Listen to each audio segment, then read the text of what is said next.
Ya. Jadi agar kita mampu, kemarin kita sudah mendapatkan teori-teori tafsir maqasidi, teori tentang apalagi aplikasinya dan lain sebagainya. Kita sudah punya bayangan di kepala kita, nanti apa yang akan saya tulis, sumber apa yang akan saya tulis. Penulisan itu saya mau ambil dari buku mana. Saya mau mengambil misalkan pengaplikasian tafsir maqasidi pada surat apa. Nah, kalau kita sudah punya bayangan itu di kepala kita, tinggal yang ada di kepala kita turunkan menjadi sebuah tulisan. Ya. Nah, menjadi sebuah tulisan itu tidak mudah tadi saya sampaikan. Apa yang ada di kepala kita ketika kita turunkan menjadi sebuah tulisan itu melalui proses, ya. Ada yang prosesnya apa dan lain sebagainya itu nanti tergantung dari pengalaman. Tapi paling tidak ada cara-cara khusus, ya.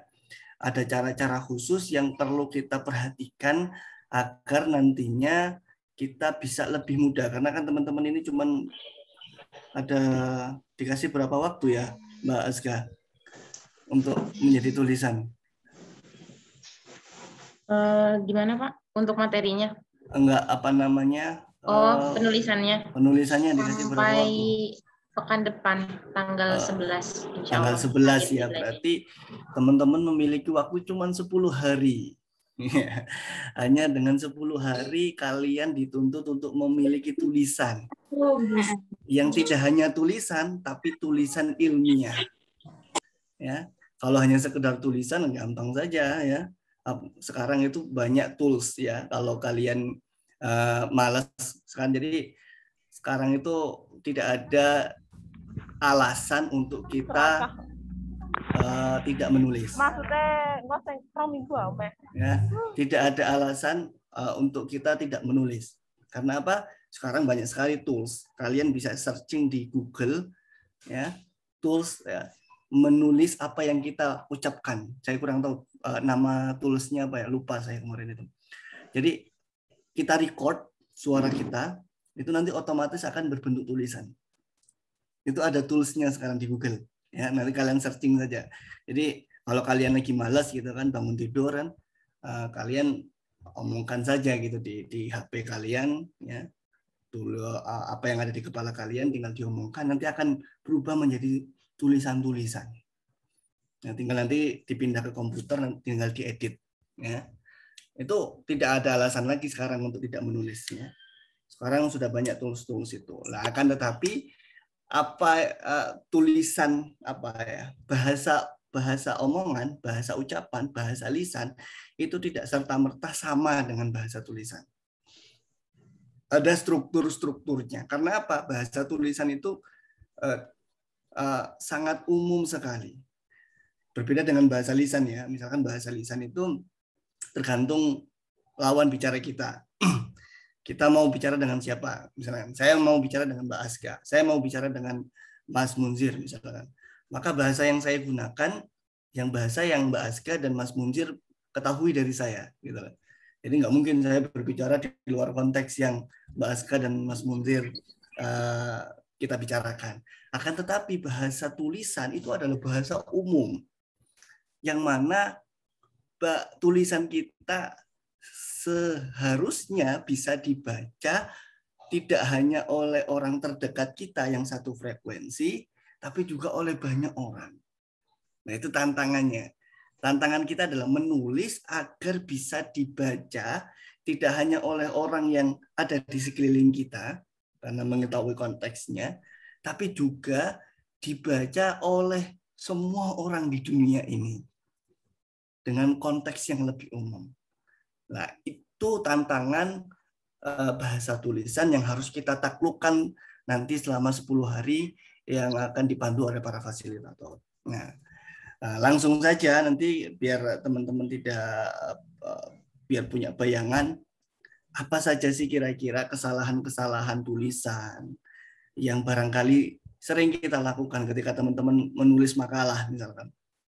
Ya, atau teman-teman menulis opini dan lain sebagainya, karena kita temanya adalah academic purpose ya, untuk tulisan academic writing, maka apa saja alasan kesalahan-kesalahan yang kita lakukan. Saya akan share screen di sini.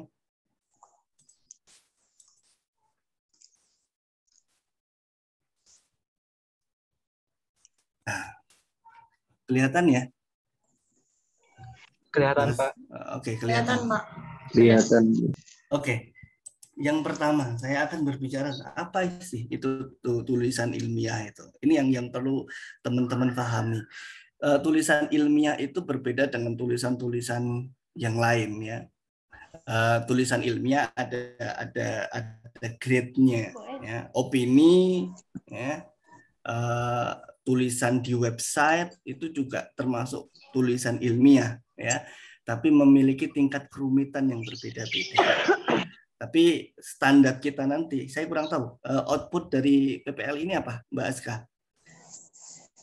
Ini tulisan-tulisan yang sudah dibuat oleh teman-teman nanti dijadikan kompilasi, Pak. Jadikan satu buku. Book chapter. Ya. Book chapter gitu ya, book chapter. Ya. Nah, jadi ada levelnya, ada tingkatannya. Mulai dari opini yang satu halaman ya. Kalau kalian membaca di koran-koran itu kan ada opini satu halaman, itu juga bisa masuk kategori tulisan ilmiah. Akan tetapi nanti tinggal dilihat dulu sesuai nggak dengan itu. Terus kemudian naik levelnya lagi, misalkan tulisan di website.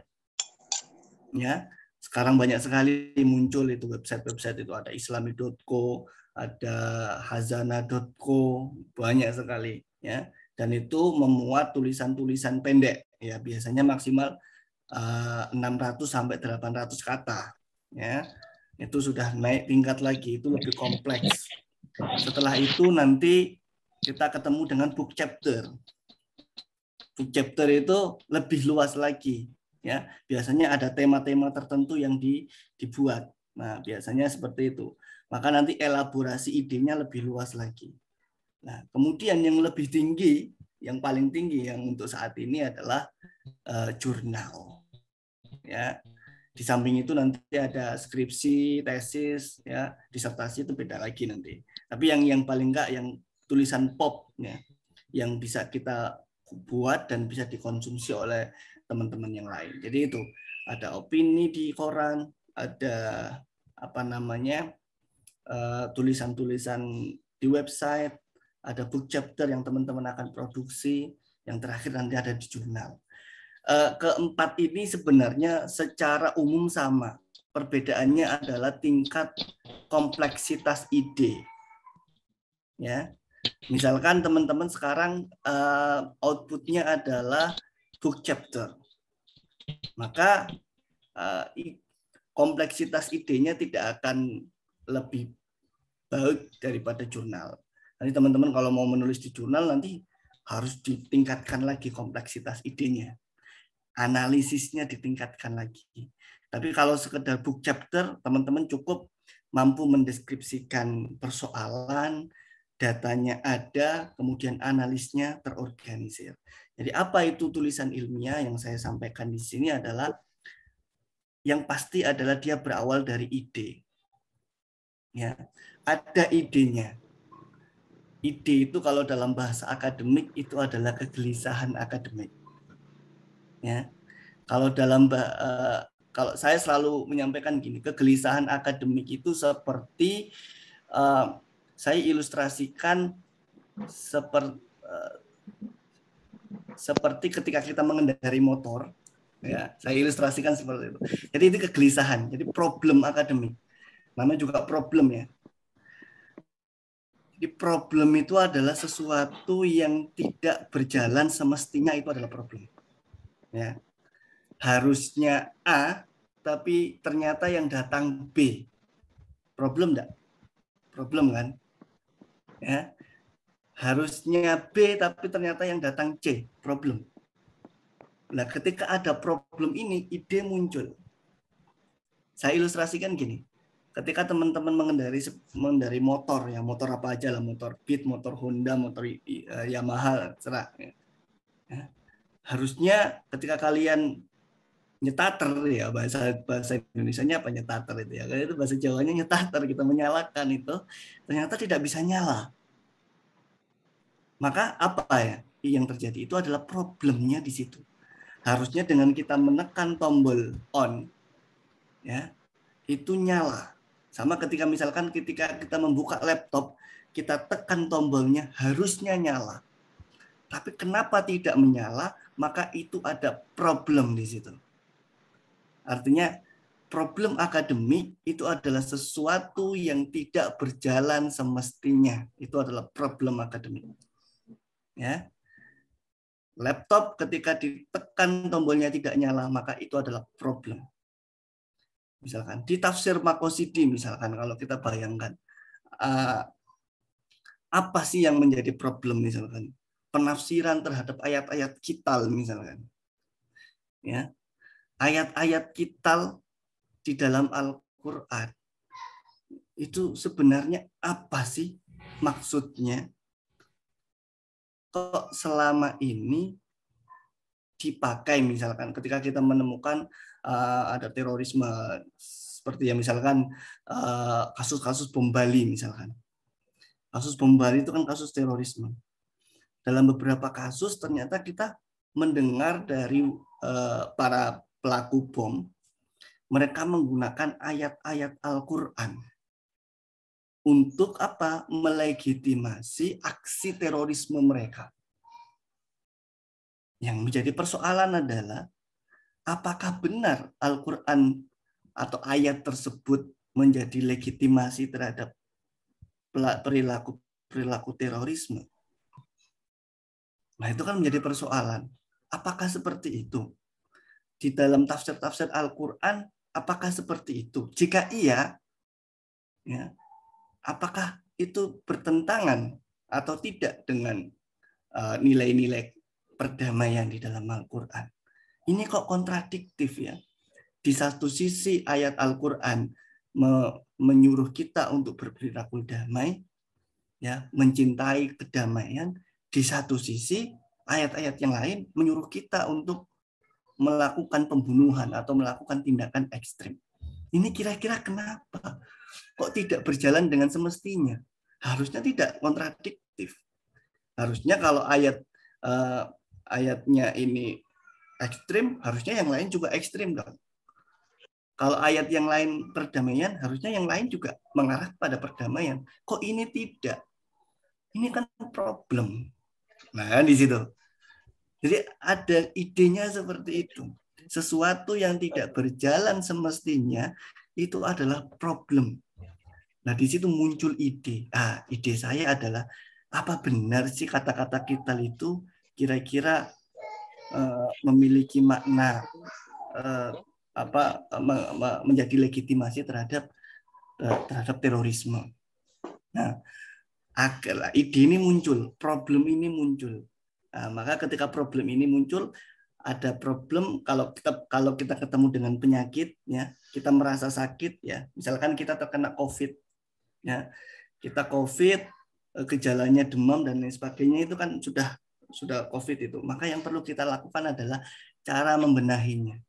Jadi ketika kita membuka laptop, menekan tombolnya kok tidak nyala, ada problem di situ. Maka apa yang harus kita lakukan untuk menyelesaikan problem itu? Nah, maka di situ dibutuhkan metode. Metode untuk melakukan penelitian. Metode untuk menyelesaikan problem tadi. Nah, misalkan ternyata laptop tadi ya, ketika kita tekan tombolnya nggak nyala, ternyata baterainya habis. Problemnya di situ. Misalkan ketika kita menganalisa apa sih problemnya? Problemnya adalah baterainya habis. Nah, maka caranya, metodenya adalah misalkan baterainya rusak, maka kita beli baterai yang baru. Atau dengan kemudian dinyalakan, baterai itu nyala, kemudian laptop nyala kembali. Nah, itu caranya seperti itu. Penelitian juga sama. Ketika kita menemukan ide di situ muncul problem, maka yang perlu kita lakukan adalah mencari metode untuk menyelesaikan problem tersebut. Misalkan tadi, ya, apa benar kata-kata kital di dalam Al-Quran itu menjadi legitimasi atau bermakna peperangan atau membunuh orang. Apakah benar seperti itu? Kok itu agak kontradiktif dengan ayat-ayat yang lain yang menyuruh kita kepada perdamaian misalkan. Maka problem ini kita selesaikan. Yuk, kita selesaikan yuk. Dengan cara apa? Kata-kata kital di dalam Al-Quran, atau misalkan ambil satu ayat kital yang biasanya dipakai untuk menjadi legitimasi kekerasan, misalkan atau bah yang sering kita pakai ya,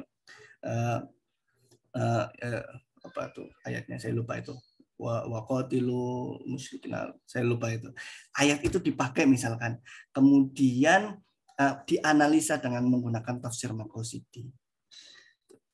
Kira-kira ayat ini ketika kita gunakan dengan menggunakan tafsir Maqasidhi, maqasid yang muncul pada ayat ini itu apa?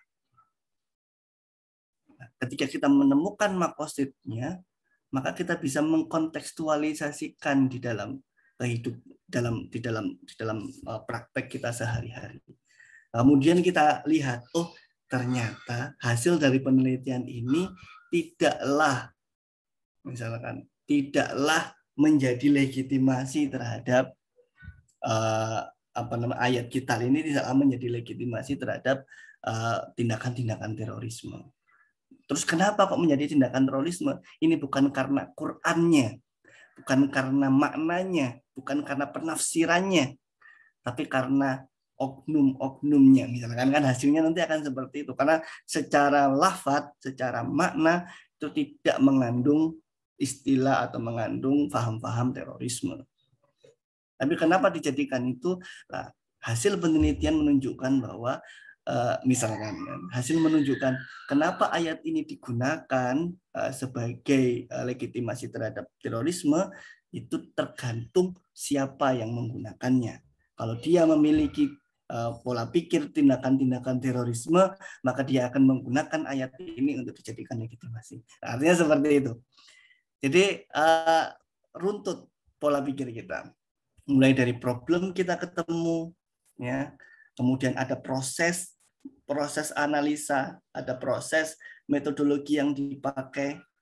Nah, kemudian menghasilkan sebuah tulisan yang kita tulis secara terorganisir. Kemarin mungkin teman-teman sudah mendapatkan ya, ada pendahuluan, ada abstrak, kemudian ada result, ya kan, kemudian ada discussion, ya, ada analisis, ya, kemudian ada kesimpulan. Itu runtut, itu mulai dari atas sampai bawah. Kemudian rasional. Penelitian kita harus rasional. Nggak boleh nggak rasional. Itu yang disebut tulisan ilmiah dengan tulisan fiksi, itu di situ. Kalau tulisan fiksi kita bisa mengarang sebebas-bebasnya. Misalkan Yafi mengendarai naga, misalkan. Nggak masalah kalau itu tulisan fiksi. Ya. Di hari Rabu Yafi mengendarai naga, naganya berkeliling di atas alun-alun kidul misalkan. Nggak masalah kalau itu hanya tulisan fiksi. Tapi kalau tulisan ilmiah tidak boleh. Ya. Misalkan Pak Yafi ditabrak oleh truk, ternyata bisa melompat setinggi 7 lantai. Misalkan seperti itu. Itu kan tidak mungkin. Ya. Kalau secara biologi itu kan tidak mungkin manusia bisa loncat setinggi 7 lantai. Nah, ini nggak ilmiah. Maka data-data seperti ini, bahasa-bahasa seperti ini dihindarkan. Ya. Misalkan seperti itu. Harus rasional. Harus koheren. Koheren itu sinambung. Antara satu dengan yang lain itu bersinambung.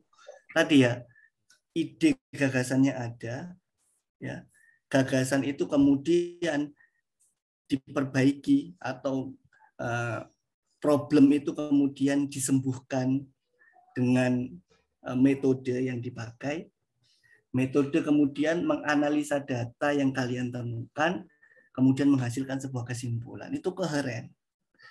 Jangan sampai loncat-loncat. Ya. Ternyata data yang kalian gunakan ternyata tidak sambung. Kalian ingin meneliti ayat-ayat kital di dalam Al-Quran menggunakan perspektif tafsir Maqasidhi. Ternyata yang kalian gunakan adalah ayat-ayat tentang sholat misalkan, ya kan nggak nyambung. Ya, atau ayat-ayat yang lain yang kalian gunakan itu kan tidak koheren.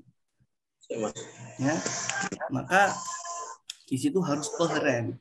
Kalau menggunakan konsep kital, maka tema-tema kital yang harus kalian temukan di sana.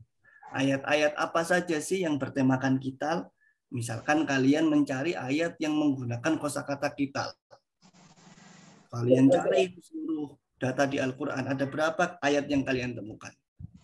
Ketika sudah kalian temukan, kalian klasifikasikan. Misalkan. Ternyata dari sekian ayat, dari 100 ayat, dapat dikategorisasikan menjadi 3 atau 4 misalkan. Yang pertama, ayat kital yang memiliki makna membunuh. Ayat kital yang memiliki makna memfitnah, misalkan seperti itu. Ayat kital yang memiliki makna melaknat dan lain sebagainya. Itu bisa kalian kategorisasikan. Nah, setelah ketemu itu namanya koheren. Baru kemudian ayat yang kalian teliti masuk kategori yang mana? Masuk kategori yang membunuh, masuk kategori yang memfitnah, atau masuk kategori yang melaknat tadi. Silakan seperti itu. Kalau anaknya mau saya mau dulu ya, maaf. Nah, kalau ketemu dengan hal itu, kemudian ketika ayat itu sudah ketemu, ini masuk dalam kategori ini, kalian tuliskan bahwa ayat-ayat ayat At-Taubah, misalkan surat At-Taubah ayat sekian masuk dalam kategori kata kital yang mengandung makna ini, sehingga misalkan seperti itu. Ayat ini tidak bisa digunakan untuk menjadi dalil bagi tindakan-tindakan terorisme dan tindakan-tindakan ekstremisme, misalkan seperti itu. Jadi punya argumentasi yang jelas, ya, koheren antara satu dengan yang lain. Misalkan kalau book chapter itu ada sekitar ya 3.000 sampai 4.000 kata misalkan. 3.000 kata itu bisa 10 halaman maksimal itu. Nah, nanti bisa kalian maksimalkan itu, dihitung saja. Bagian pendahuluan 1-2 halaman. Ya, bagian isi resultnya 3 halaman, sudah 5 halaman. Bagian analisisnya 3 halaman. Ya, sudah berapa itu? 8 halaman. Kesimpulan dan referensi 2 halaman, sudah 10 halaman. Ya, tinggal kalian memfokuskan nanti di bagian isi dan bagian analisa. Itu kalau sudah ketemu, nanti mau nulis di bagian atas dan bawahnya tinggal gampang. Jadi praktis, kalian hanya dituntut untuk nulis 6 halaman saja. Di bagian halaman pertama dan halaman terakhir itu menyimpulkan, biasanya seperti itu. Ya, itu sudah punya gambaran ya, kira-kira apa itu tulisan ilmiah. Ya. Berbeda misalkan tulisan fiksi. Tulisan fiksi tidak seperti itu. Kalian baca buku komik, kalian baca cerita, itu tidak harus koheren. Ya. Tidak harus sistematik. Bisa-bisa latarnya berpindah ke yang lain. Ya. Itu punya nuansa sendiri non fiksi, fiksi itu. Ya. Tiba-tiba satu bab menjelaskan tentang ini, bab yang lain ternyata menggunakan penjelasan yang lain misalkan. Nggak harus sistematik ya, karena fiksi itu punya cara sendiri ya. Karena di sana yang mereka kembangkan itu adalah bagaimana mengaduk-ngaduk emosi pembaca. Jadi tidak harus sistematik, tidak apa-apa. Yang penting di sana diungkapkan itu. Nah, oke, alur penelitian tulisan akademik ya, karena saya selaku pengelola jurnal paling tidak seperti ini ya. Ada sebelum menulis, merencanakan, mendrafting, refleksi, kemudian direview, review kemudian direvisi, revisi dilakukan terus kemudian di proofread. Ya, kalau kalian punya dosen pembimbing atau nanti kalian akan menulis skripsi, manfaatkan itu. Kalian punya pre-writing ya. Ide-idenya apa? cari informasi tentang itu. Bikin tulisan-tulisannya, catatan-catatan tentang itu. Ketika sudah punya idenya, kemudian kalian terapkan sebagai bentuk abstraksi planningnya gimana, mind mappingnya gimana. Kemudian drafting. Drafting ini yang agak penting ya di awal itu. Kalian sudah punya draft. Ya. Jadi problemnya apa ditulis, metodenya apa, terus kemudian sistematikanya bagaimana, analisnya menggunakan pendekatan apa, ya, terus kira-kira temuan-temuan hipotesanya apa. Nah itu drafting. Kemudian data dimunculkan di situ. Ketika data dimunculkan, data ketemu nih. Oh, data menunjukkan seperti ini, maka kemudian direfleksikan.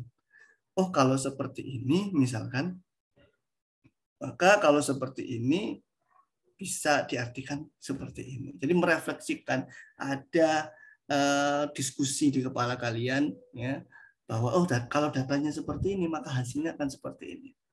Ya, kemudian kalau sudah jadi, berikan ke pembimbing kalian, ke tutor atau ke reviewer. Kalau di jurnal itu namanya reviewer. Berikan kepada kalian, kemudian dikembalikan kepada kalian. Ini hasil revisi. Karena yang biasanya yang mengetahui kesalahan tulisan kita itu bukan diri kita, tapi orang lain. Ya. Jadi yang mengetahui misalkan, oh ini kurang dielaborasi, ini kok datanya, ini asumsi semua, datanya di mana, kan gitu. Maka dibikin catatan, kemudian kalian merevisi itu. Kemudian ketika sudah selesai, proofread, terbit. Sesederhana itu sebenarnya. Nah, kita sudah mulai masuk kepada kesalahan tulisan ilmiah. Ya, kesalahan tulisan ilmiah ya paling tidak seperti ini. Ya, artikel yang baik biasanya kalian ada yang nggak yang punya pandangan seperti ini sebelumnya. Artikel yang baik adalah artikel yang panjang. Teman-teman punya pengalaman itu enggak? Belum. Enggak, maksudnya sebelumnya punya bayangan itu enggak? Bahwa artikel yang baik itu yang harus panjang, semakin panjang itu semakin baik. Dahulu seperti itu enggak? Enggak ada, ya, Pak. Iya, Pak. Biasanya kan seperti itu. Misalkan kalau kita nulis makalah ya, yang satu tuh makalahnya 20 halaman, yang satu hanya 10 halaman. Biasanya kita sebelum membaca tulisan langsung beranggapan bahwa yang 20 halaman pasti lebih bagus. Iya kan? Iya enggak? Kira-kira kalian ketika menilai sebuah tulisan yang dilihat itu panjang tulisannya atau kualitas tulisannya? Biasanya yang awal pertama kalian pikirkan adalah panjang tulisannya. Semakin panjang, biasanya semakin bagus. Itu adalah kesalahpahaman yang sering kita temukan.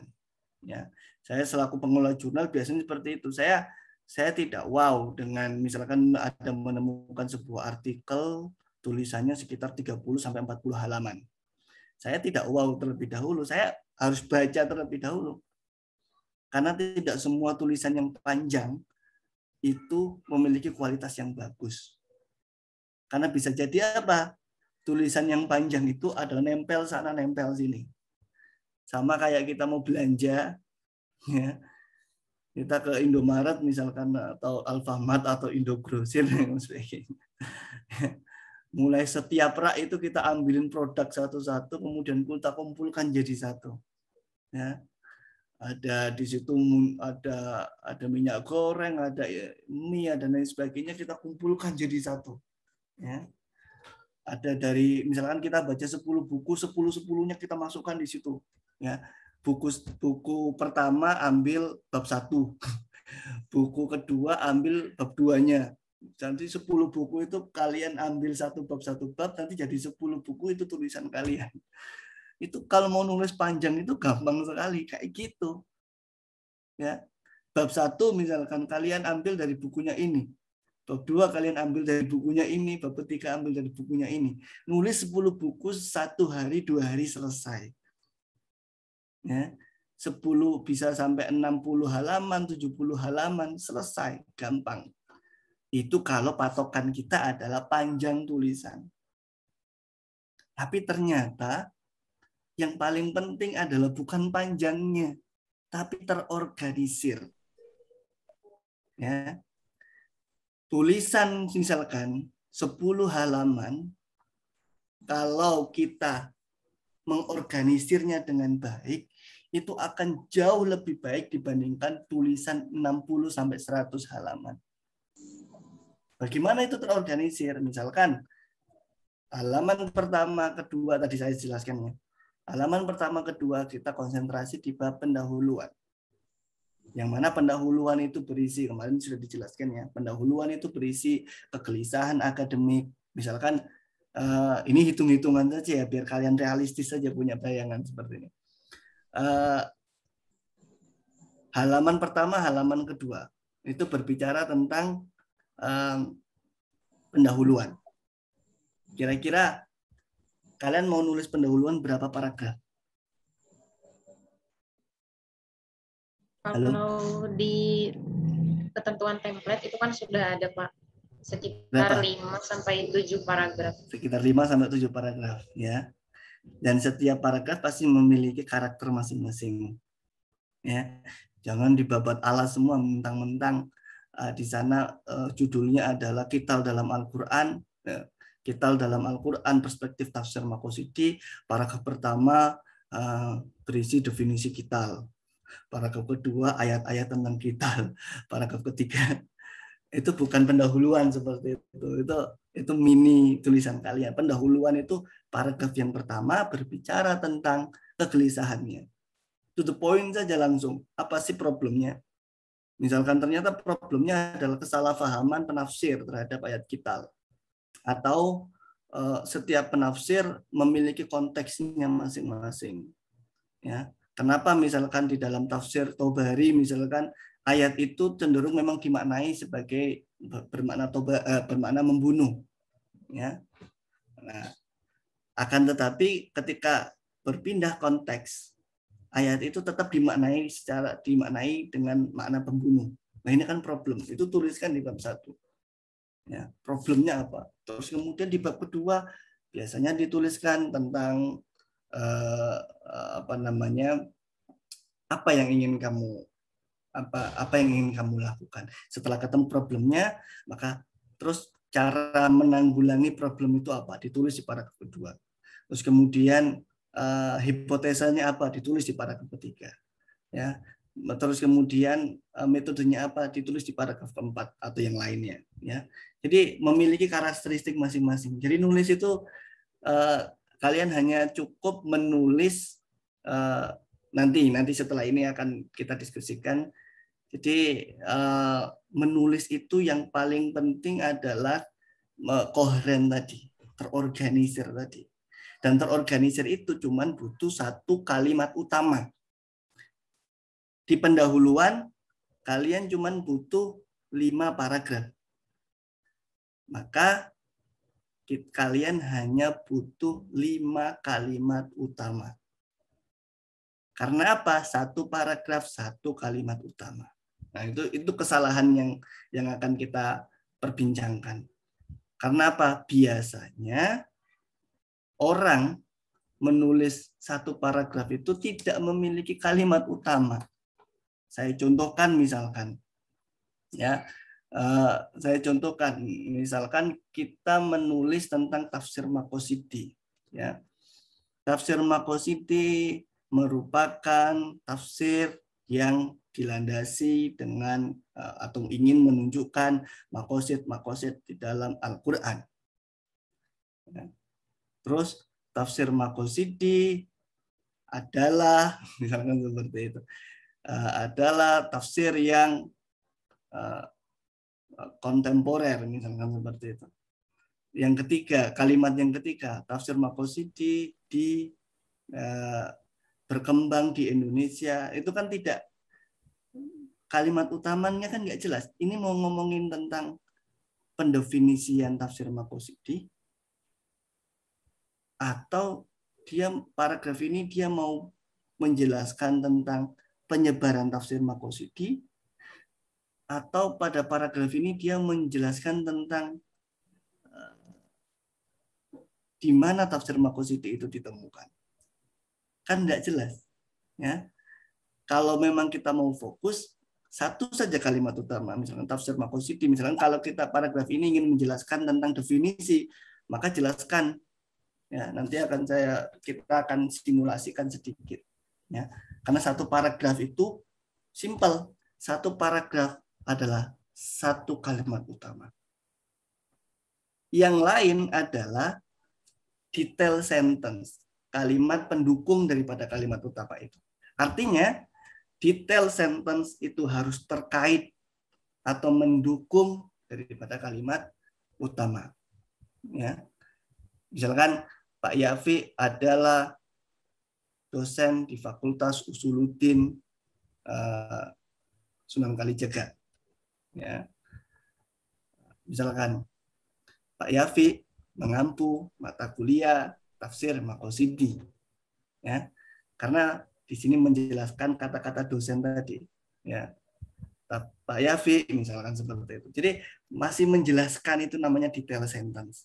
Tapi nanti ada beberapa ininya. Jadi itu ya, yang pertama adalah tulisan ilmiah itu tidak harus panjang. Ya. Malah menulis dengan singkat, padat, terorganisir itu jauh lebih susah daripada menulis yang panjang. Kalau mau menulis yang panjang gampang, tadi sudah saya contohkan ya. Kalian ada 10 buku, ambil satu bab, di dalam setiap buku itu kalian kompilasikan, ya, itu sudah jadi 50 halaman, sudah jadi 60 halaman, selesai. Ya. Itu kalau mau nulisnya panjang. Tapi kalau mau nulisnya padat, singkat, terorganisir, ya, 10 buku tidak cukup, bahkan 100 buku pun tidak cukup. Ya.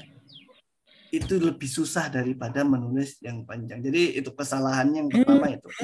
Jadi jangan terpaku kepada panjang tulisan, tapi tentukan polanya, tentukan organisasi tulisan Anda. Yang kedua, artikel yang baik adalah yang footnote-nya banyak. Biasanya gitu ya. Kita lihat tuh. Dilihat di bagian akhir, footnote-nya sekitar 100. Akan tetapi ternyata footnote-nya nggak ada yang nyambung dengan tulisan. Nah, sama saja. Ya. Ternyata berbicara tentang kital dalam Al-Quran, ternyata yang dikutip adalah tentang terorisme. Terorisme itu bisa 70 referensi sendiri. Padahal kital di situ hanya sekedar ada sekitar 10. Padahal pembahasan utamanya adalah di kital. Ya, bagaimana kita ingin menafsirkan ayat-ayat kital. Ya, tafsir-tafsir klasiknya tidak disebutkan di situ. Hanya menggunakan tafsirnya Quraisyihab misalkan. Padahal kalau kita ingin memaknai atau memahami makna kital, kita kan juga harus mencari referensi dari tafsir-tafsir sebelumnya. Tobari, tafsir Ibnu Katsir, Ibnu Mas'ud, Ibnu Abbas, atau tafsir-tafsir yang lain, ya, Ar-Razi, ya, Al-Kasyaf, dan lain sebagainya. Itu harusnya muncul dalam referensi Anda. Artinya mengutip dengan benar itu lebih penting. Ya. Kalian di situ menampilkan ada 100 kutipan, ada 100 referensi, tapi ternyata tidak ada, misalkan hanya sekitar 10% yang ada kaitannya dengan referensi, ada kaitannya dengan tema. Ya sama saja. Saya selaku misalkan saya reviewer jurnal akan bisa melihat itu. Ya. Misalkan sama aja ada 100 referensi, ternyata yang ada kaitannya dengan tulisan hanya 10. Nah, yang lain tidak saya anggap. Artinya artikel ini hanya referensinya 10 meskipun tertulisnya 100. Ya, artinya mengutip dengan benar itu lebih penting. Yang ketiga adalah artikel yang bagus adalah yang menggunakan banyak teori. Yang biasanya kan gitu. Teorinya macam-macam, ya. Ingin menggunakan tafsir Maqqasyidi, wah, tafsir Maqqasyidi masuk, makna kumaksa masuk, kontekstual masuk, gitu di situ. Ayatnya sama, ayatnya tentang kital, tapi di situ dicampur adukkan. Ada tafsir kontekstualnya Abdul Said, misalkan ada makna pemangsanya Pak Syahiron, ada tafsir maqasidnya Pak Mustaqim, belum lagi nanti ketemu dengan punyanya Nasr Hamid Abu Zaid dan lain sebagainya. Artinya seakan-akan keren gitu kan. Wah, ini pemahaman teorinya bagus banget ini. Ya, bisa macam-macam teorinya. Tapi kok ternyata dalam pelaksanaannya nggak jelas. Karena apa? Satu sama lain tumpang tindih. Dia mau makosid atau dia mau makna kumakza sebenarnya. Maka yang paling kita harus lakukan adalah cari teori yang tepat saja. Misalkan, ya tadi saya sampaikan tadi, ketika laptop kita mati, kita menekan tombol laptop kita mati, ya caranya adalah dilihat dulu problemnya apa. Problemnya baterai. Maka caranya adalah memberi baterai. Teorinya adalah mengganti baterai. Ya, karena kita saking gemarnya menggunakan teori, karena hanya baterainya yang rusak, LCD-nya diganti, keyboard-nya diganti. Padahal apa? Hanya yang rusak hanya di baterai. Tapi karena kita mabuk teori, semuanya diganti. Kan problem itu nantinya. Ya, biasanya gitu.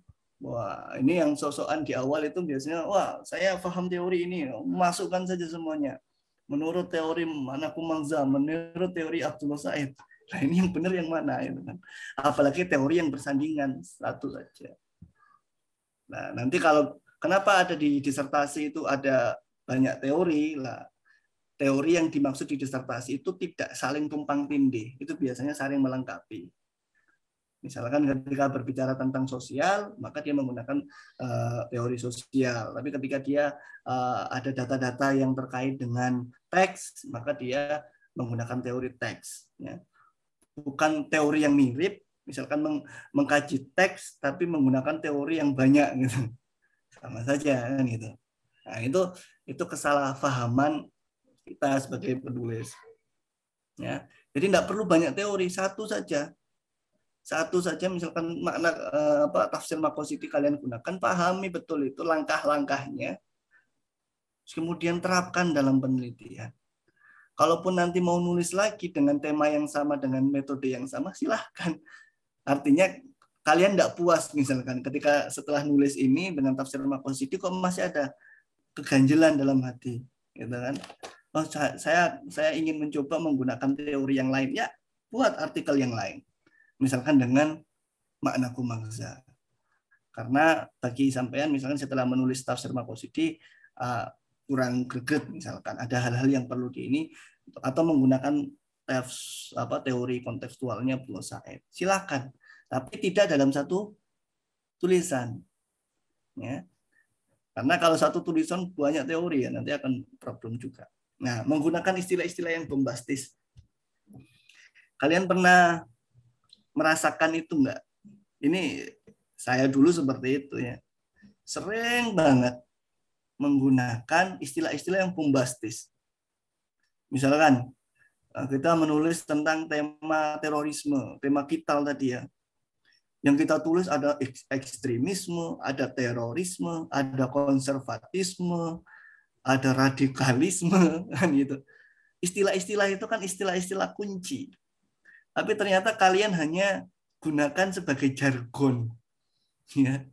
Misalkan dalam tema ini kalian masukkan di situ, oh ini adalah ekstremisme yang dilakukan. Di paragraf yang lain, oh ini adalah radikalisme yang dilakukan. Yang benar kalian mau tulis radikalisme, ekstremisme, terorisme, atau konservatisme. Nah, artinya hanya karena istilah itu sedang bombastis dan relate dengan tema Anda, ya tidak serta-merta kemudian itu kalian masukkan saja dalam penelitian. Itu biasanya seperti itu. Banyak sekali saya menemukan artikel-artikel yang seakan-akan wow secara istilah, tapi tidak nyambung dengan pemaknaan istilah tersebut, tidak sesuai dengan konteks yang dibicarakan. Misalkan saya kasih contoh radikalisme dengan terorisme, ya. Misalkan terorisme kan pada perilakunya, ketika dia melakukan tindakan-tindakan kekerasan dengan tujuan untuk menteror orang lain, membuat takut orang lain, maka itu masuk dalam kategori terorisme.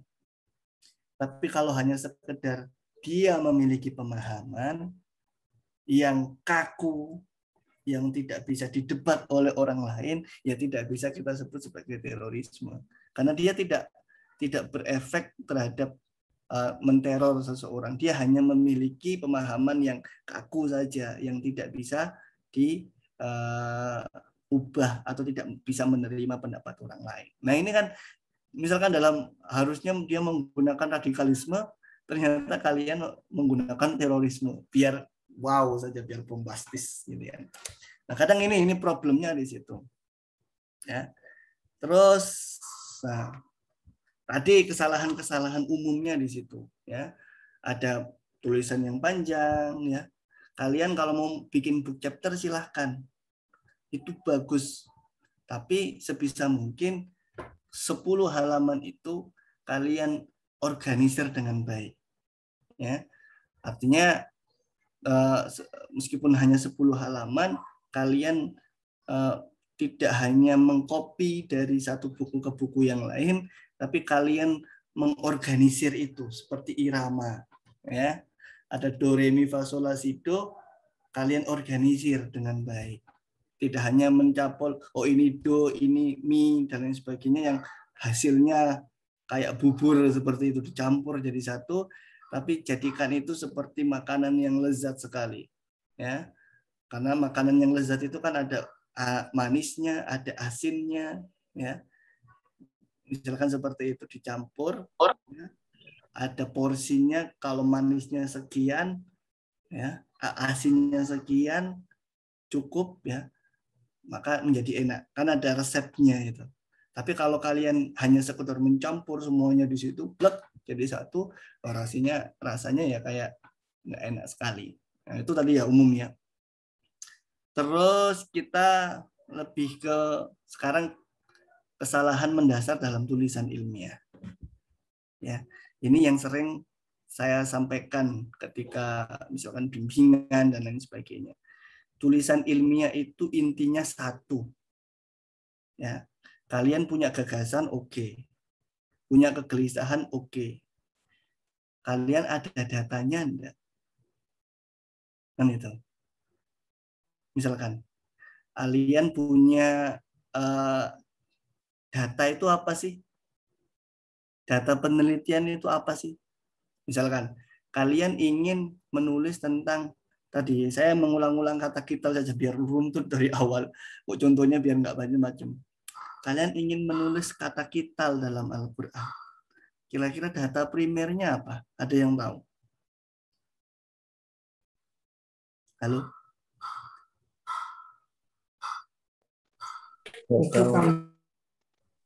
Apa? Ya teman-teman gimana? Misalkan kalian ingin menulis kata kital dalam Al-Quran perspektif termopositi, data utamanya apa? Kira-kira. Kan butuh data nih, kalian mau menulis kan butuh data nih. Ya kan? Namanya tafsir. Oke. Tafsir ya. Terus apa lagi? Ayat-ayat tentang vital. Ayat-ayat tentang vital. Nah, jadi kita harus fokuskan dulu, ya. Kita harus fokuskan dulu, misalkan data kita apa? Kita mau mengkaji penafsirannya, atau kita mau mengkaji tentang Al-Qur'annya, misalkan gitu. Data primernya adalah ayat-ayat tentang kita, karena kita ingin mengkaji tentang ayat-ayat kita. Maka kita cari kital dalam Al-Quran. Artinya apa? Bukan asumsi kita, bukan opini kita. Misalkan opini itu maksudnya gimana? Misalkan data opini itu gimana? Misalkan kita ingin mengkaji kital dalam Al-Quran, ternyata hanya bayangan. Sepaham saya kital dalam Al-Quran itu berjumlah 100 ayat. Dari mana kamu tahu? Ya menurut saya saja, seakan-akan 10 gitu kan. Atau misalkan ya data kital dalam Al-Quran itu berapa jumlahnya? Banyak. Lebih dari 3 seperti itu. Itu bukan data. Ya, itu asumsi, opini bahwa kital dalam Al-Quran itu jumlahnya banyak. Itu bukan data di situ, itu opini. Yang disebut data adalah kalian membuka Quran, atau sekarang ada aplikasi ya, kalau kalian cari. Ada aplikasi, kalian ketik saja kata kital dengan segala derivasinya. Oh, ya, ada fi'il madhi, fi'il mudhari', fi'il amr, fi'il nahi, silakan ya. Berjumlah berapa? Misalkan dari situ terhitung 122 misalkan ayat dari 100 surat misalkan gitu. Dari misalkan misalkan 122 ayat. 50 berbentuk fi'il madhi, 30 berbentuk fi'il mudhari'. Itu data. Karena apa? Data itu adalah paling dasarnya, ini tidak hanya penelitian terkait dengan teks ya. Yang disebut data itu adalah apa yang kita baca, apa yang kita dengar, apa yang kita lihat. Itu data. Apa yang kita baca, ya, dan membaca buku, ya, di situ dituliskan, ya, Al-Quran terdiri dari 6.666 ayat, misalnya. Itu data. Dari mana? Rujuk referensinya. Itu data. Tapi kalau hanya sekedar ada berapa ayat dalam Al-Quran? Ayat dalam Al-Quran itu banyak, lebih dari 200, lebih dari 2000. Itu bukan data. Ya. Karena apa? Itu opinimu. Karena tidak ada rujukan yang kamu baca, yang kamu dengar, misalkan kamu wawancara dengan orang, dengan ahli. Ya.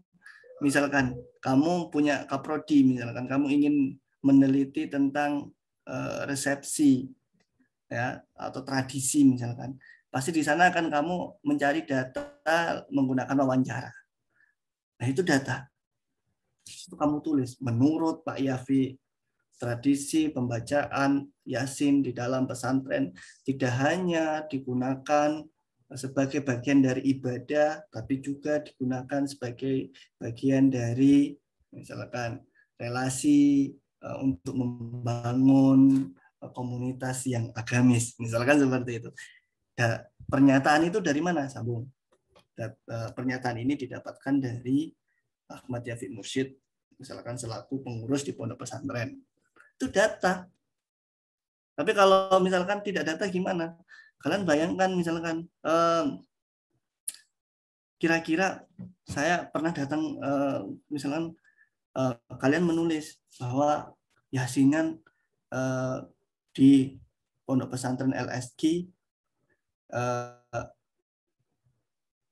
misalkan tradisi Yasin di pondok pesantren LSG seakan-akan menjadi sebuah tradisi yang berbeda dengan tradisi yang lain. Ini kan masih seakan-akan, ya. Ini belum data. Ya. Jadi bedakan itu. Atau misalkan apa yang kalian baca, apa yang kalian lihat. Misalkan yang umum saja, misalkan hari ini hujan. Karena kalian melihat hujan. Misalkan kalian meneliti, misalkan yang umum-umum aja ya, kalian meneliti tentang ekonomi di Malioboro misalkan, ya, kalian di rumah nggak melakukan apa-apa, nggak datang ke Malioboro, hanya sekedar karena masa pandemi biar biasanya kalau masa pandemi itu ekonomi pasti menurun, ya kan?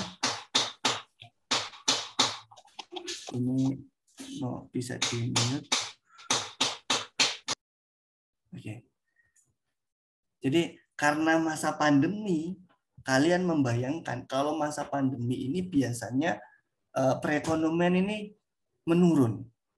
Nah, berarti di Malioboro pasti juga menurun.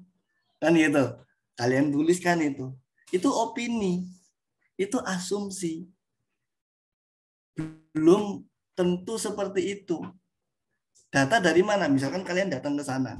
Kalian melihat ternyata loh, di masa pandemi ini kok malah yang jualan malah banyak. Ya, atau misalkan dari 10 toko yang berjualan 6. Kalian tulis saja. Dari 10 toko di Malioboro, kalian datang ke Malioboro, kalian wawancara dan lain sebagainya, kalian narasikan pedagang di Malioboro mengalami penurunan yang biasanya di hari-hari sebelumnya pedagang berjumlah 10, kalau setelah pandemi pedagang berjumlah 6, maka terjadi penurunan. Itu tidak masalah. Karena kalian datang sendiri ke sana, kalian melihat dengan mata kepala sendiri, atau bisa jadi diperkuat dengan wawancara, itu namanya data. Kalau di tafsir juga seperti itu. Kalian ingin mengkaji pemikiran tokoh, penafsiran, maka fokus di penafsiran itu. Bagaimana penafsiran Tobari terkait dengan korupsi misalkan. Cari apakah ada Tobari menafsirkan ayat-ayat Al-Quran yang berkaitan dengan korupsi. Cukup definisikan, deskripsikan penafsiran Tobari. Kata per katanya itu data. Nggak usah lebar kemana-mana. Misalkan korupsi itu membelenggu banyak orang di era sekarang, sehingga penafsiran At-Tabari ini mengharamkan korupsi, yang mana perilaku korupsi harus dibunuh dan lain sebagainya. Padahal kalau kita cross check pada Tabari nggak pernah menyebutkan itu, ternyata itu opini dari penulis.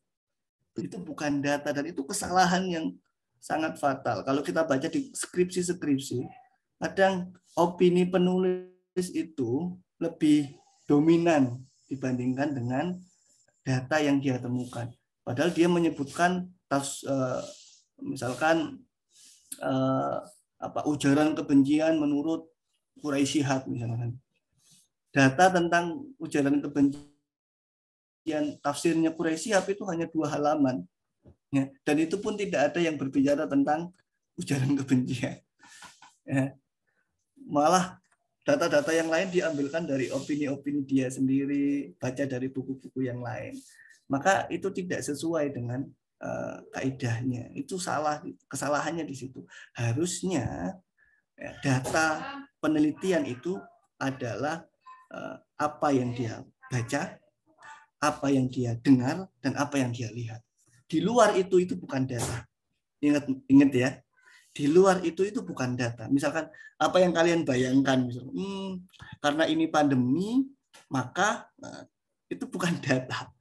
Itu asumsi, itu opini. Karena ini tafsirnya Quraisy Shihab, tafsir kontemporer, maka sepertinya dia tidak berbicara tentang ini. Misalkan gitu. Itu opini, bukan data. Data itu adalah menurut Quraisy Shihab dalam tafsirnya pada ayat ini, dia mendefinisikan ini seperti ini. Itu data. Itu baru data karena kalian merujuk kepada datanya. Ya. Terus menggunakan bahasa lisan, ya, atau bahasa tidak baku. Sering saya mendapati seperti ini. Ya. Bahasanya tidak baku sekali. Misalnya gini, di dalam misalkan kalau kita bahasa yang bagus itu kan sesuai dengan kaidah bahasa Indonesia ya. Ada subjek, predikat, objek, dan kata keterangan, kan bisa gitu. Misalkan kalau kita ya tafsir Maqasidhi adalah tafsir yang menggunakan perangkat-perangkat Maqasidus syariah dalam menafsirkan Quran. Itu baku. Ya, yang tidak baku gimana? Misalkan di mana tafsir itu menggunakan maksud-maksud syariah, disitulah tafsir itu disebut sebagai tafsir maqasidhi. Itu kan bahasa omongan. Beda nggak kira-kira? Beda nggak kira-kira yang pertama dengan yang kedua? Lebih ilmiah mana? Ini sense saja. Kalau yang kedua, sering kalian tulis seperti itu enggak? Biasanya sering ya. Siapa yang sering menggunakan kalimat-kalimat seperti itu? Saya kira banyak sekali. Dan saya banyak sekali menemukan itu di deskripsi, di makalah gitu kan. Di mana tafsir itu menggunakan ini, disitulah dia disebut sebagai tafsir maqasidhi. Ini kayak baca puisi saya baca ini.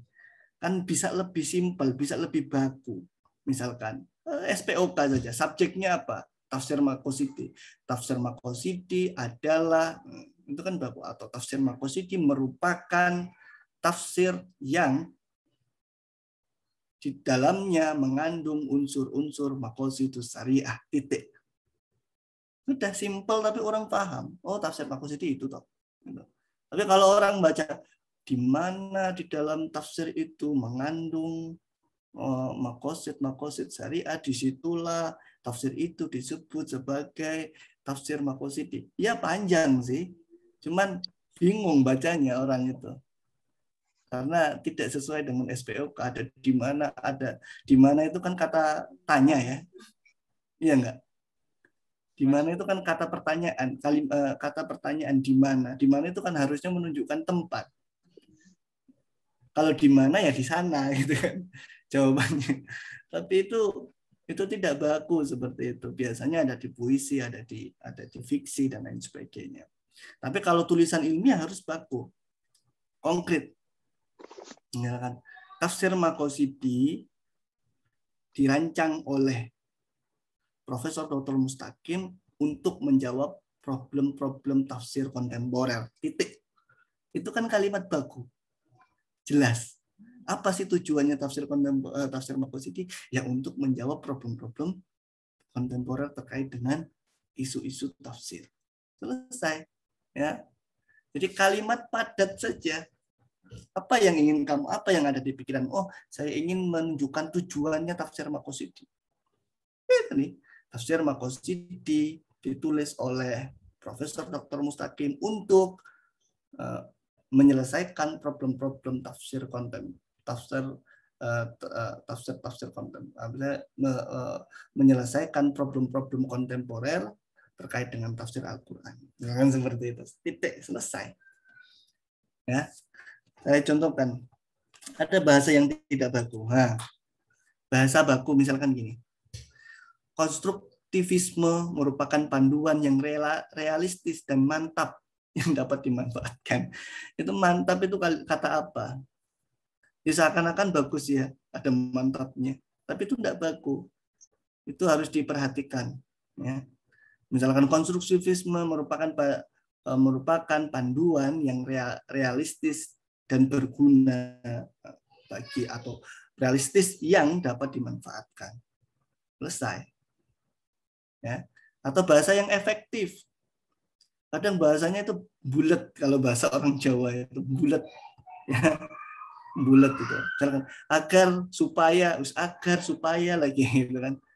Ya, agar ya, supaya untuk dapat menjalankan kehidupan berislam yang menjunjung perdamaian, yang memastikan semua elemen bangsa hidup dalam damai, tanpa ada gangguan yang setiap saat bisa datang mengganggu ketenangan hidup, yang mana ketenangan itu dibutuhkan demi mencapai kehidupan yang damai. Kalau baca paragraf ini paham nggak kira-kira? Apa sih? Intinya apa sih? Kan nggak paham kan? Karena apa? Bahasanya bulat, nggak efektif. Langsung saja misalkan kalimat utamanya dia ingin mengatakan bahwa perdamaian itu dapat, misalkan perdamaian dapat menjaga atau menghindarkan seseorang dari gangguan kehidupan misalkan, dan menciptakan perdamaian atau menciptakan ketenangan dalam kehidupan. Misalnya seperti itu, selesai, titik. Jadi tidak perlu bulat sampai panjang kalimat ini. Jadi kalimat itu efektif. Nanti saya akan berikan rumusnya. Rumus menulis efektif ini seperti ini. Kita sampai jam berapa, Mbak? Mbak Aska?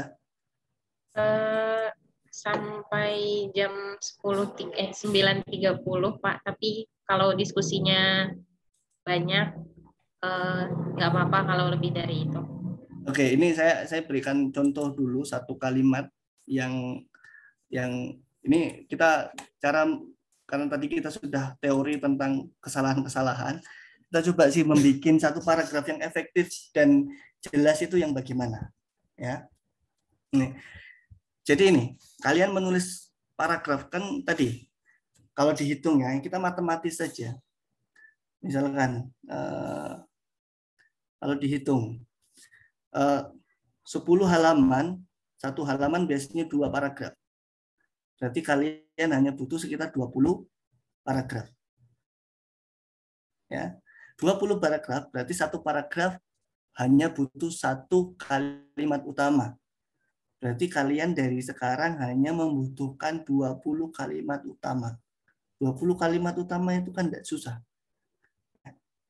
Kalian buat aja dulu kalimat utamanya, nanti selesai. Karena apa? Ini struktur paragraf yang benar dan efektif. Yang pertama, paragraf itu terdiri dari topik sentence, ide dalam paragraf. Ya. Nah, ide itu kalian cari keywordnya. Ya, misalkan kalian ingin tadi menunjukkan bahwa tafsir Maqqasyidi mempengaruhi penafsiran Al-Quran di era kontemporer. Berarti keywordnya apa? Tafsir Maqqasyidi dan penafsiran di era kontemporer. Keyword pertama itu ya, tafsir Maqqasyidi. Keyword kedua, penafsiran di era kontemporer. Tinggal di tengahnya cari kata petunjuk. Maksudnya apa? Tafsir Maqqasyidi dan penafsiran itu. Nah, kalian ingin menyampaikan bahwa tafsir Maqqasyidi itu karena dibuat oleh Prof. Mustaqim untuk menjelaskan problem-problem era kontemporer, maka dia mampu mempengaruhi pola penafsiran. Nah, maka di tengahnya cari tafsir Maqqasyidi dapat atau mampu mempengaruhi penafsiran di era kontemporer. Selesai. Itu kalimat utamanya. Maka kemudian detail sentence.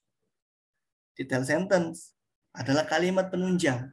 Karena yang kalian ingin sampaikan adalah bahwa tafsir Maqqasyidi itu mempengaruhi, maka kasih misalkan kalian pernah membaca di kitabnya Pak Mustaqim. Misalkan menurut Prof. Mustaqim, ya, tafsir Maqqasyidi memiliki tafsir Maqqasyidi mengandung beberapa langkah-langkah yang dapat digunakan untuk menyelesaikan. Langkahnya sebutkan 1, 2, 3. Referensi, kutip, selesai. Detailnya. Misalkan kalau kalian mau detailkan lagi, misalkan langkah yang pertama adalah bla bla bla, langkah kedua adalah bla bla bla. Ya. Itu detail sentence yang ke detail itu mendukung kalimat utama yang menunjukkan bahwa tafsir Maqqasyidi itu dapat mempengaruhi di bidang apa? Dapat mempengaruhi karena metodologinya, dapat mempengaruhi karena eranya, misalkan dapat mempengaruhi karena misalkan langkah-langkahnya. Nah, metodologinya gimana? Jelaskan. Eranya di mana? Jelaskan. Langkah-langkahnya gimana? Dijelaskan. Detail sentence itu menjelaskan topik tadi. Ya, concluding sentence. Nah, concluding sentence itu biasanya satu paragraf kalimat. Topik sentence itu kalau kalimat deduktif itu di atas, induktif di bawah. Tapi kalau masa pembelajaran kayak gini, saya sarankan kalian pakai deduktif saja. Jadi setiap kalimat utama pasti di awal. Ya. karena masih belajar ya, nggak masalah. Jadi kalian kalau sudah punya pakem enak. Ya, misalkan saya mau ngetes. Ya. Misalkan gini, saya bikin kalimat utamanya, kalian lanjutkan ya. Kadang kan orang bingung depan laptop, terus ini kalimatnya apa ya, gitu kan? Kan biasanya bingung. Misalkan tafsir Maqasidhi merupakan metode penafsiran yang terdiri dari metodologi, terus apa lagi ya, langkah-langkah dan contoh-contoh penafsiran. Titik. Kalimat setelahnya apa? Sini siapa yang menjawab?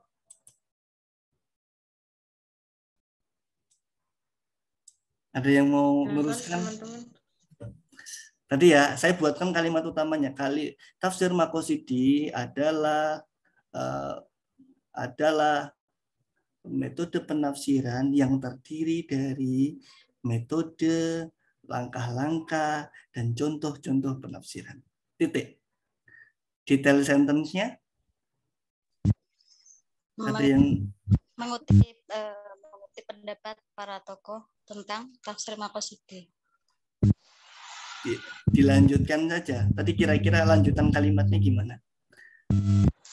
Menurut Profesor Mustaqim, poin minta tafsir Maqasidhi dari bla bla bla. Ya, bisa seperti itu, tapi keywordnya tadi ketemu di mana? Keywordnya kan ada di metode, langkah-langkah, dan contoh-contoh penafsiran. Jadi bikin paragraf gampang saja. Misalnya gini, tafsir Maqasidhi merupakan metodologi penafsiran yang terdiri dari metode, langkah-langkah, dan contoh-contoh penafsiran. Titik. Ya, metode penafsiran dalam tafsir Maqasidhi apa di situ terdiri dari 7 langkah. Atau metode penafsiran tafsir Maqasidhi merupakan metode yang dikembangkan dari tafsir kontekstualnya Abdullah Said, misalkan. Titik. Ya. Terus langkah-langkah yang digunakan dalam tafsir Maqasidhi terdiri dari 7. Terus contoh penafsiran dalam tafsir Maqasidhi dapat dilihat pada bukunya Prof. Mustaqim pada ayat Al-Maidah ayat 52 misalkan. Titik. Jadi nggak usah bingung kan. Jadi detail sentence itu merujuk kepada topik sentence. Yang mana detail sentence itu menjelaskan keywordnya tadi. Jadi orang nggak bingung. Tafsir Maqasidhi merupakan metodologi penafsiran yang terdiri dari metode, langkah-langkah, dan contoh penafsiran. Titik. Itu kan kalimat baku ya. Terus kalimat setelahnya nggak usah bingung. Apa di situ keywordnya? Ada metode, ada langkah-langkah, ada contoh. Oke, saya mau jelaskan metode dulu. Metode tafsir Maqasidhi merupakan metode yang dikembangkan dari penafsiran-penafsiran kontekstual seperti Abdullah Said, Nasir Hamid, dan Manakum Maksa. Tapi ini butuh, karena ini data ya, butuh referensi. Terus langkah-langkah dalam penafsiran tafsir Maqasidhi dapat dijumpai atau dapat dilihat pada buku metode penafsirannya Prof. Mustaqim yang terdiri dari 7 langkah, yaitu langkah 1, langkah 2, langkah 3, sampai langkah 7. Kemudian contoh dalam penafsiran tafsir Maqasidhi bisa dilihat pada penafsiran Prof. Mustaqim pada ayat atau pada surat Al-Maidah ayat 51 misalkan. Selesai, jadi satu paragraf. Ya kan? Hanya dari topik sentence yang jelas. Detail sentence-nya itu mereverse atau mendukung daripada topik sentence-nya. Jadi dia tidak kemana-mana detail sentence itu. Bukan misalkan kadang-kala kalau kita mau menulis itu lihatnya ke atas, lihat cicak gitu. Ini apa ya? Setelah kalimat ini apa ya? Tapi kalau kita punya struktur kalimat yang seperti itu, nggak akan bingung bikin kalimat setelahnya. Karena kalimat setelahnya akan menjelaskan adalah penjelasan dari kalimat sebelumnya. Nah, jadi nggak akan bingung. Ya, misalkan, atau penafsiran kata kital sering disalahpahami oleh masyarakat sekarang karena disebabkan oleh kesalahan penafsiran terhadap ayat-ayat kital disebabkan oleh misalkan penafsiran klasik, terus diversity atau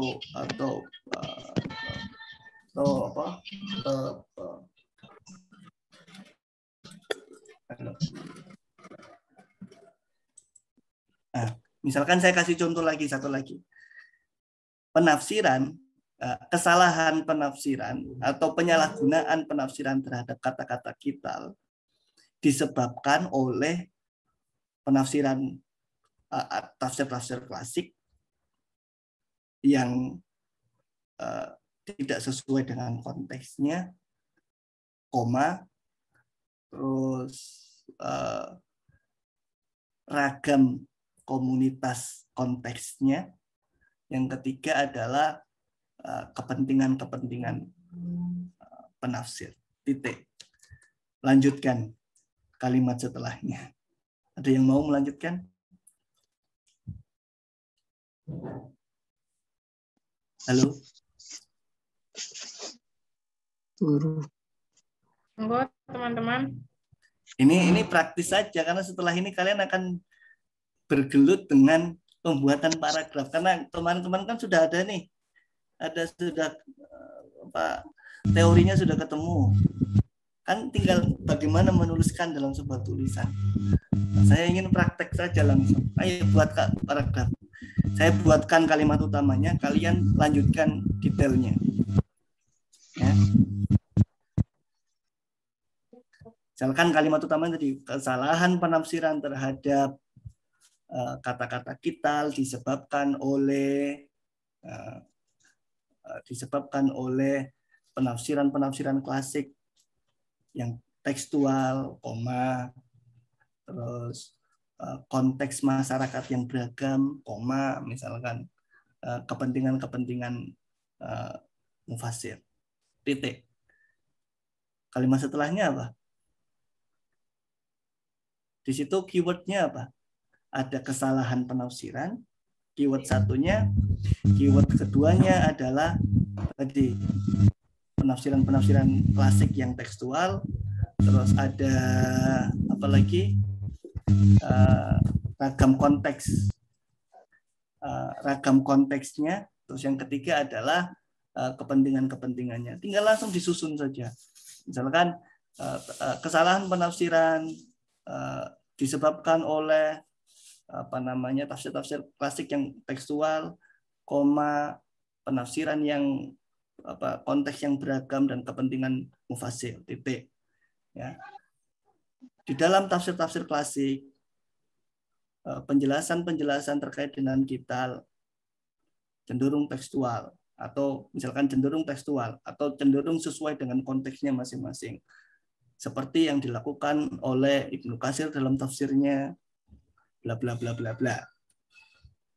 Ya, atau tafsir Tabari dalam tafsirnya bla bla bla bla bla. Itu kan mendukung. Titik.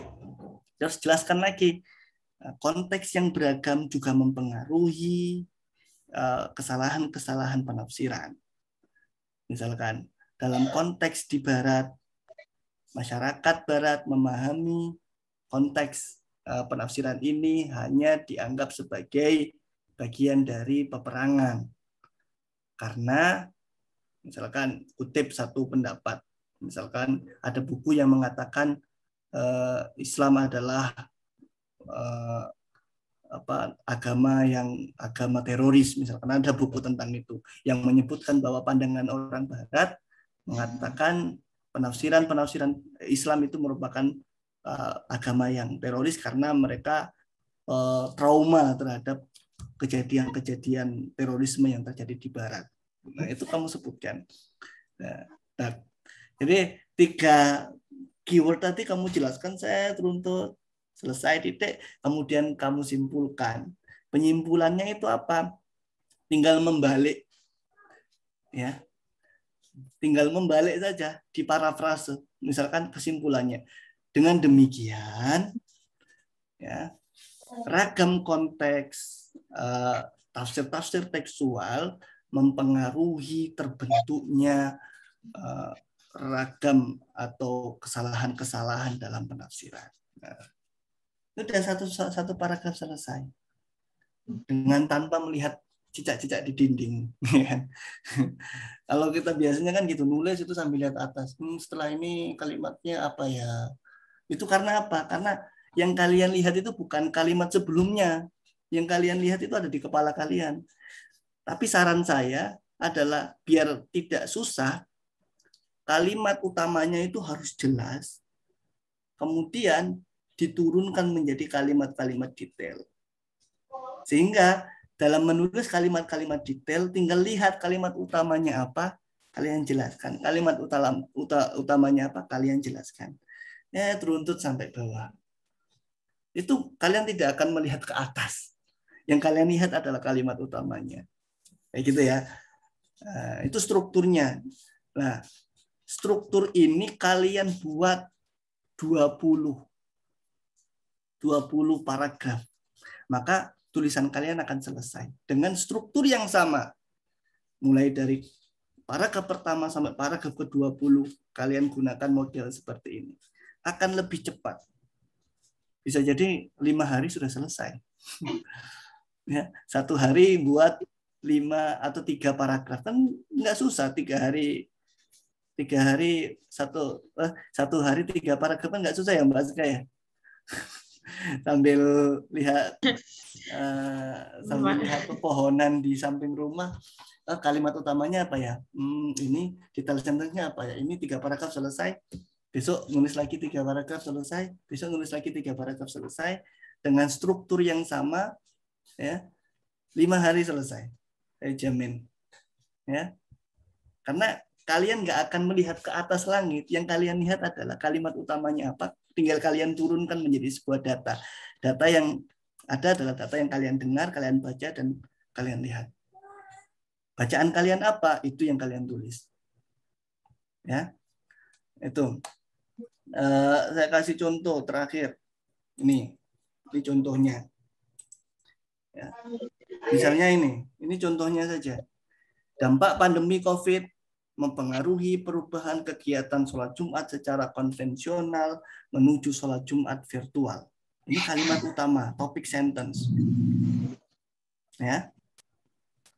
Maka yang hijau ini adalah detail sentence yang tidak akan yang terkait dengan topik sentence-nya. Dampak pandemi mempengaruhi perubahan kegiatan sholat Jumat secara konvensional menuju sholat Jumat secara virtual. Data menunjukkan perubahan pelaksanaan sholat Jumat secara virtual diadakan di masjid. Nah, ini mendeskripsikan apa sih, bagaimana sih pelaksanaannya? Kan perubahan loh. Keywordnya kan perubahan kegiatan secara virtual. Maka bagaimana sih bentuk sholat Jumatnya? Dilaksanakan di masjid jami virtual. Ternyata ada masjidnya virtual itu. Meskipun virtual tapi ada masjidnya. Nah, terus bagaimana responnya dan lain sebagainya. Terus apa yang dibatasi? Tidak hanya perilaku ibadah, tapi juga perilaku-perilaku yang lain. Nah, kemudian di akhir di concluding sentence diulangi lagi, tapi dengan parafrase perubahan perilaku ibadah, ya kan, perubahan kegiatan, ya kan, berdampak pada perubahan tata cara media yang digunakan. Sama. Jadi bikin model seperti ini sejumlah 20 paragraf, 5 hari selesai. Dan yang terakhir adalah plagiasi. Tolong, ini adalah kesalahan yang paling fatal yang sering kita lakukan. Dan biasanya karena kita sering plagiat, ide itu ibarat kayak penyakit ya, plagiasi itu. Karena kita sudah sering plagiasi, kita itu bawaannya itu pengen ngutip orang terus. Jadi itu kayak penyakit gitu. Sehingga apa? Menyebabkan ide gagasan kita itu tumpul.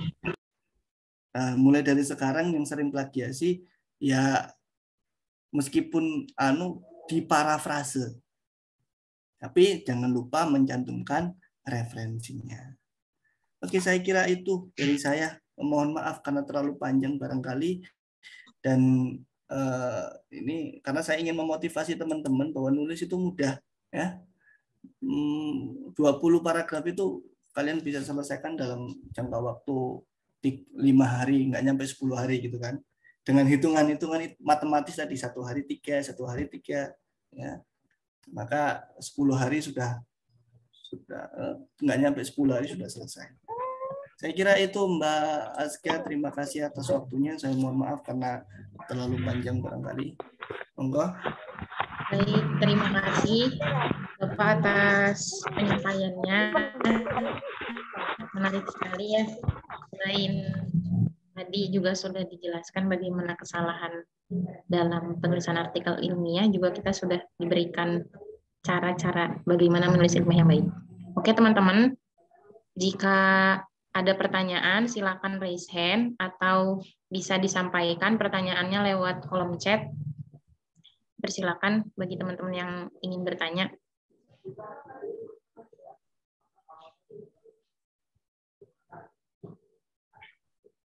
Monggo ya, mumpung ada beliau, Pak Yafik yang merupakan editor jurnal, sekalian teman-teman penimba ilmu. Oke, ini kebetulan ada pertanyaan lewat chat, Pak. Saya bacakan saja. Assalamualaikum warahmatullahi wabarakatuh.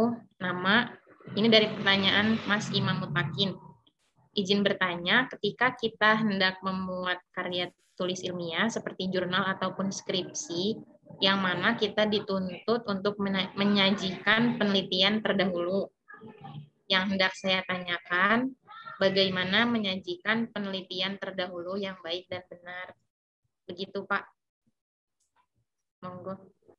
Langsung saja, Mbak ya. Oke. Ini kesalahan, ini sebenarnya kesalahan juga, kesalahan yang perlu kita tinggalkan ya. Jadi dalam menulis kajian pustaka atau penelitian terdahulu atau dalam bahasa jurnalnya adalah literatur review, itu jangan seperti bukan, jadi literatur review atau kajian pustaka itu bukan resum penelitian, ya, bukan meringkas penelitian, tapi mendialogkan penelitian. Biasanya kalau di skripsi sering kita dapati ya, misalkan kajian pustaka, di situ disebutkan ada 5-7 skripsi. Skripsi 1 berjudul ini, skripsi ini menunjukkan bahwa bla bla bla bla bla bla. Yang kedua buku yang berjudul ini, buku ini adalah atau menjelaskan tentang ini. Itu namanya resum. Itu bukan kajian, itu resum. Ya, dan itu sering dilakukan di skripsi-skripsi. Ya, kalau biasanya di bimbingan saya enggak perlu yang seperti itu. Saya bilang ke mereka, kalian di kajian pustaka cukup tulis 3 paragraf. Cukup tulis 3 paragraf. Paragraf yang pertama, jadi dikategorisasikan saja. Misalkan gini, cara penulisannya. Misalkan kajian tentang kital dalam Al-Quran. Ya, menurut Tafsir Maqasidhi, misalkan seperti itu. Kalimat pembukanya dibuat saja. Penelitian-penelitian yang terkait dengan kajian atau tema kital dalam Al-Quran menurut Tafsir Maqasidhi dapat dikelompokkan menjadi 3. Yang pertama adalah penelitian-penelitian yang berbicara tentang penafsiran kata-kata kital. Yang kedua adalah penafsiran yang menggunakan metode tafsir Maqasidhi. Ketiga adalah penafsiran yang merelasikan antara kata kital dengan terorisme atau radikalisme, misalkan seperti itu. Nah, itu paragraf pertama. Paragraf kedua langsung sebutkan Penelitian yang berkaitan dengan kata-kata kital dalam Al-Quran telah ditulis oleh Ahmad Syafiq Mursyid, Muhammad Munzir, Nur Azka, Fikrul Zaid, misalkan Rania, disebutkan tuh 4 namanya saja, dan nanti tinggal dikasih footnote di atas menyebutkan judulnya masing-masing di bagian footnote. Nah, kelompok ini dalam menjelaskan makna kital cenderung melakukan penafsiran berbasis kebahasaan, misalkan seperti itu. Karena memang keempat-empatnya ini memang kecenderungannya adalah kebahasaan. Sehingga kontekstualisasi dari penafsiran kebahasaan ini belum dibahas secara lebih detail. Kan seperti itu. Terus titik, itu paragraf kedua. Paragraf ketiga tadi menjelaskan apa tadi kelompok yang kedua, Pak? Kelompok yang kedua tentang tafsirnya Maqasidhi, misalkan. Penelitian yang menulis tafsir Maqasidhi dilakukan oleh misalkan siapa ini? Nurul Subkia, Ferry Rizky, Rahimah Tasya, atau Febri Nur Intan, misalkan. Sama tadi dibuat direferensikan ke bawah. Ini di deskripsi atau tesis ya, silahkan. Nah, kemudian dikasih catatan penelitian yang dilakukan oleh peneliti terkait dengan menggunakan metode tafsir Maqasidhi cenderung mengambil tema-tema yang tentang sosial misalkan atau tentang ekonomi. Sedangkan tema-tema yang berkaitan dengan radikalisme, berkaitan dengan ini belum dilakukan penelitian secara mendalam. Titik. Nah, lanjut paragraf terakhir itu adalah kesimpulan. Sehingga dari kajian-kajian terdahulu, penelitian yang membahas tentang makna kital dalam Al-Quran dengan menggunakan pendekatan tafsir Maqasidhi belum pernah dijelaskan atau belum pernah dilakukan.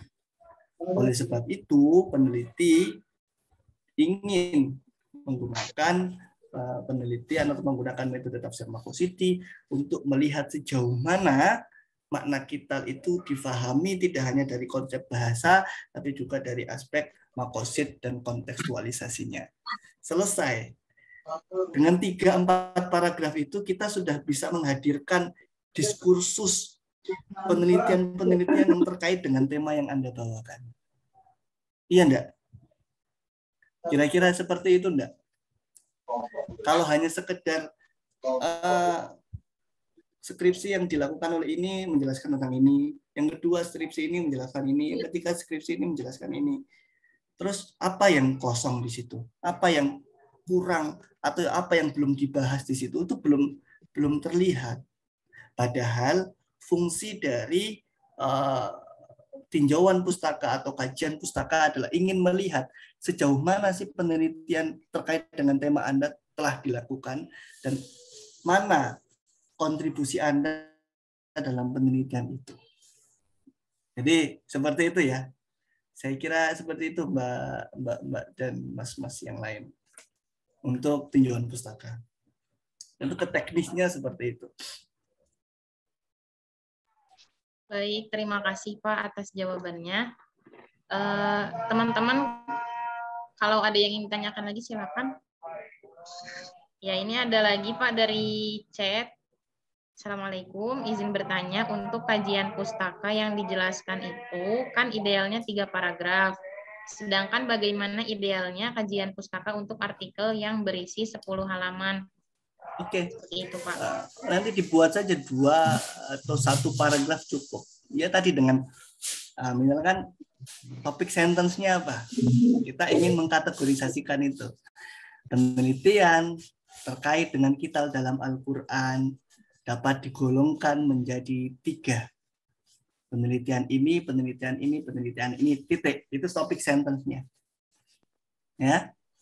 Terus detail sentence-nya, penelitian yang berkaitan dengan ini dilakukan oleh bla bla bla bla bla. Ya.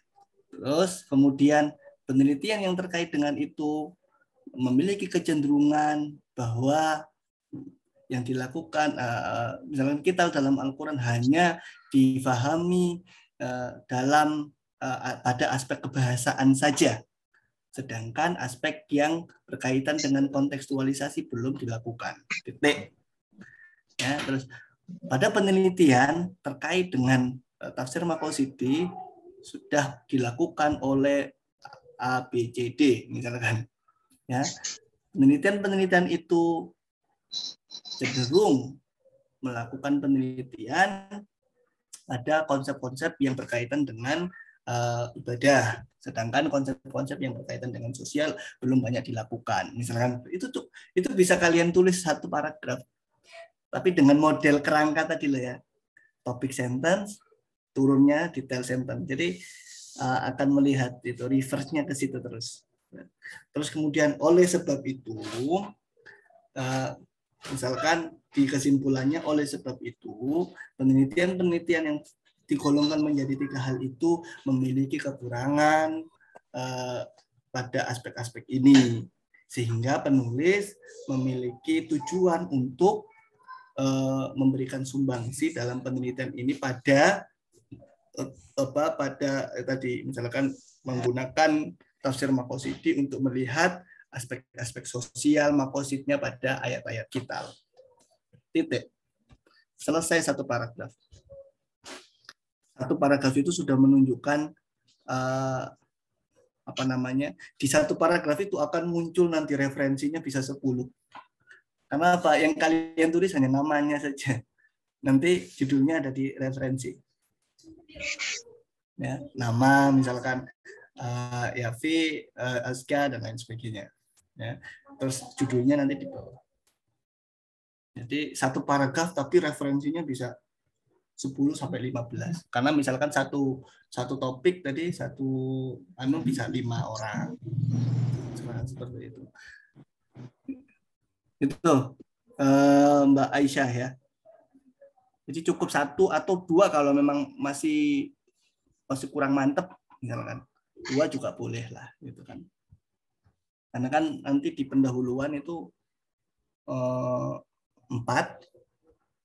kajian literatur 2, kemudian masuk ke datanya apa, terus kemudian pembahasannya apa, terus kemudian resultnya apa, kesimpulannya apa, referensi. Selesai. Itu kalau mau teknisnya seperti itu ya. Nanti dengan bahasa kalian masing-masing. Tapi tetap tadi ya, dengan bahasa yang baku, tidak bertele-tele, straight to the point. Oke, seperti itu Mbak Aska. Atau gimana yang lain? Terima kasih Pak atas jawabannya. Baik teman-teman, apakah ada yang ingin bertanya lagi? Saya beri kesempatan 1 terakhir sebelum kita tutup.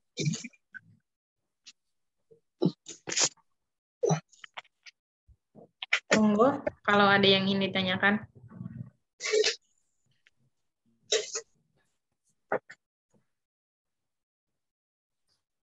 Sepertinya sudah tidak ada pertanyaan lagi, Pak. Ya. Karena sudah detail tadi, sangat detail penjelasan Bapak.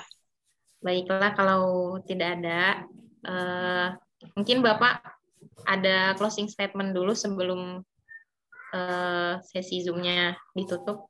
Monggo, Pak. Oke. Intinya saya sekedar memotivasi saja ya, bahwa menulis itu mudah. Ya. Tadi kesalahan-kesalahan itu jangan diulangi ya, membuat baku dan lain sebagainya, dan sebisa mungkin kita sudah punya pakemnya. Pakem tulisan kita itu seperti itu. Tadi sudah saya contohkan, membuat satu paragraf itu mudah kok. Ya, tinggal ada topik sentence dan detail sentence-nya nanti. Itu saja kalian ulang-ulang terus, ya, ulang-ulang terus dan menjadi sebuah default ya istilahnya otomatis di kepala kalian.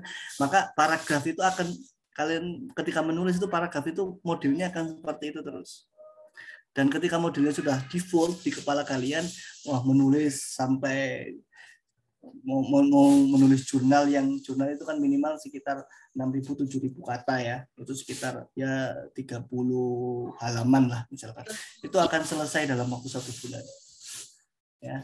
Misalkan 1 bulan kita hitung aja 1 bulan kalian nulis 1 jurnal, misalkan 1 tahun 1 tahun bisa kalian nulis 12 jurnal. Nah, artinya kalau kita mau menulis dengan model default tadi yang sudah terskemakan tadi, sangat mungkin bisa sekali dan sangat mungkin kalian bisa menjadi orang yang produktif seperti itu. Bahkan kalau mau nulis yang esai seperti ini ya 10 hari bisa selesai, bahkan 1 minggu juga bisa selesai. Tadi dengan hitung-hitungan matematis seperti itu ya. Sehingga teman-teman tidaklah susah untuk menulis itu, karena selama ini mungkin bayangannya saya nggak bisa nulis karena belum punya pakemnya, belum punya rumusnya. Nah ini kan sudah punya bayangan, sudah punya gambaran, bahkan tuh hitung-hitungan matematisnya juga sudah punya, sehingga tidak ada alasan lagi teman-teman untuk menunda-nunda tulisan dengan alasan tidak bisa menulis. Saya kira itu closing statement dari saya. Semoga teman-teman cepat selesai di sini, selesai tulisannya dan kembali menulis lagi, karena menulis itu pengalaman ya, analisis itu pengalaman ya. Kalau mungkin saat ini analisisnya kurang tajam ya nggak masalah ya, jangan berhenti di situ ya. Tulis lagi, maka analisisnya akan semakin kuat. Saya kira itu dari saya Mbak Askia selaku moderator. Saya cukupkan, terima kasih. Assalamualaikum warahmatullahi wabarakatuh. Waalaikumsalam warahmatullahi wabarakatuh. Baik, terima